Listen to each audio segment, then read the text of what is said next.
بسم اللہ الرحمن الرحیم۔ اگر آپ میرے چینل پر نئے ہیں تو پلیز چینل سبسکرائب کر دیجئے۔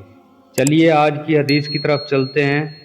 حضرت عمیر بن اسود رضی اللہ تعالی عنہما فرماتے ہیں کہ میں حضرت عبادہ بن صامت کے پاس گیا، اس وقت وہ حمص میں تھے اور وہ اپنے گھر میں تھے اور ان کے ساتھ حضرت حرام بھی تھی۔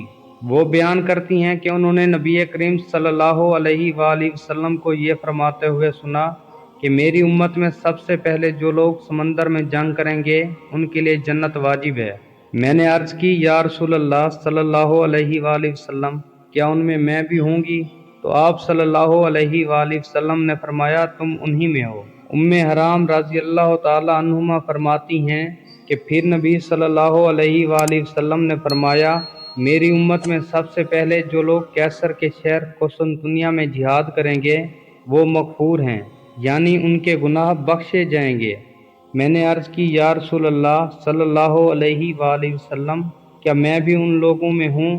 تو آپ صلی اللہ علیہ وآلہ وسلم نے فرمایا نہیں، بلکہ تم پہلے گروہ میں شامل ہوگی۔